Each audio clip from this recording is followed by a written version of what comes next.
السلام عليكم اخوتي، كي دايرين؟ صافا بخير، كنتمنى انكم تكونوا بخير وعلى خير.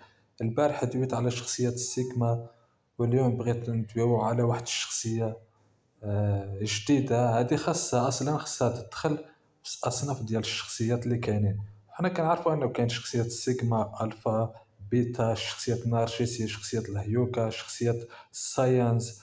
ولكن الديفو اللي داروا هادو انه ما دخلوش الشخصيات الهركاوي، خصوصا التهركاويات اللي كنعيشوها احنا في المجتمعات العربية. وانا غندوي بالخصوص على المغرب.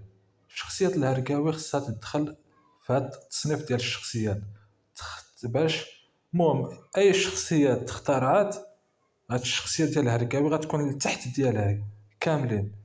حيت الهركاوي واحد الانسان هوبن هركن، ما عندوش الحدود، ما كيعرفش شنو هو الضبط الاجتماعي، ما كيعرفش شنو هو سميتو المساحة العمومية، ما كيحترمش المساحة العمومية ديال الأشخاص الآخرين. شخصية ما عندهاش المصفات باش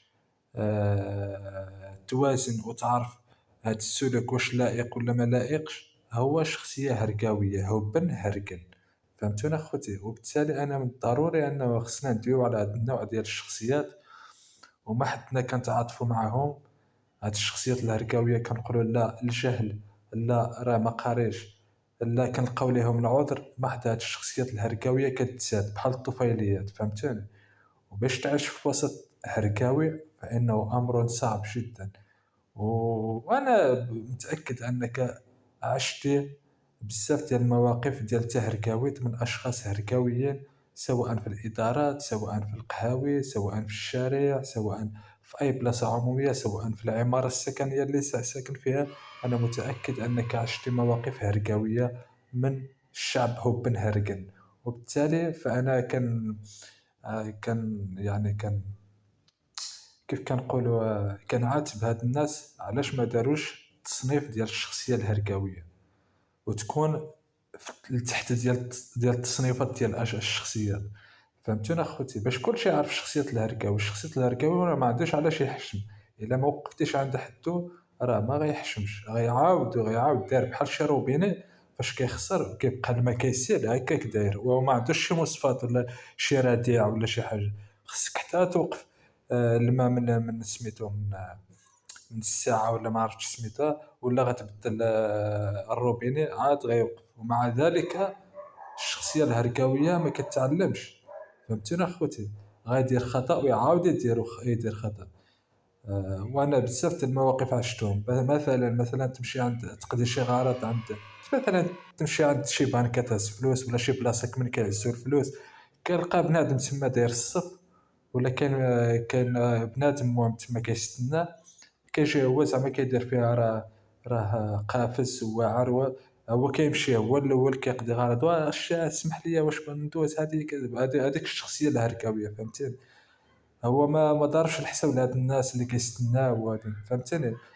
مثلا غتمشي للقهوه غتلقى واحد شاعل موسيقى بالجاد حداك، وكيتصنت ولا كيتصنت اليوتيوب بلا ما يدير لي زيكوتور ولا شي حاجه. فهمتيني اخوتي؟ وكتلقى تما الناس وكاين المهم بزاف ديال المواقف الهركاويه اللي كنعيشوها في الحياه الواقعيه. ولا مثلا ساكن في عماره، انت باغي تنعس مع 11 ولا 12، غيجي شي هركاوي غيطلق موسيقى. فهمتني؟ بزاف ديال المواقف انتم عارفين، راكم بزاف حنا عايشين في المجتمع المغربي وعارفين كيفاش داير. حنا بزاف كنتعرضوا للمواقف الهركاويه. وبالتالي فاش الشخصيه الهركاويه هو واحد الشخصيه ما عندهاش الردع، ما عندهاش يعني واحد مصفات اخلاقيه ولا مصفات اللي كتصفف ليه السلوك ديالو واش مقبول اجتماعيا ولا ما مقبولش اجتماعيا. هو بن هركن، غير خرج، غير دير اللي بغا بحال عايش في الزريبه. الشخصيه الهرقاويه هي شخصيه تستحق انها تعيش في الزريبه، ما تستحقش انها تعيش في المجتمع وتحرم وتحترم الضبط الاجتماعي والحريات يعني العامة. كيف ما كنقولوا كيف ما كنقولوا هو شخصية كتسم بالسيولة. غير كي غير المهم السلوكات ديالو ما عندهاش واحد الرادع.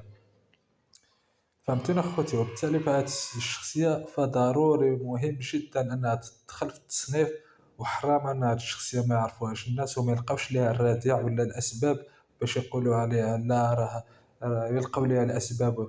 لا، هاد الشخصية إلا لقيتي بحال هاد النوع خاصك توقف عند حدّو. نقّص أخويا الموسيقى، أخويا شد الصف ديالك بحالك بحال الناس، أخويا دير هادي، أخويا دير هادي، فهمتيني؟ وبالتالي إلا سكتنا ما حد هاد الشخصية الهركاوية دايرة بحال الطفيليات كيتساد. وراك عارف دابا المجتمع ديالنا كيفاش داير، هركاوي بامتياز، وكاين شخصيات هركاوية بامتياز. وبالتالي أخوتي حضروا راسكم من الشخصيات الهركاوية وما تلقاوش ليهم لا عذر. الشخصية الهركاوية البلاصة ديالها أنها إما أنها يعني تواظب السلوك ديالها، أو أنها تقمع. فهمتيني؟ تقمع القمع باش لعل وعسى يفهموا راسهم. هادوك النوع ما كيفهموش راسهم، وهو عارف أنه كيضرك ومع ذلك كيدير هاد السلوك. وبالتالي معًا باش الشخصيات الهركاوية تنتهي من المجتمع المغربي، لأنه كينتشروا بزاف. وبالتالي على الأقل، على الأقل محاولة نردعوهم أخوتي. وتحياتي لكم أخوتي.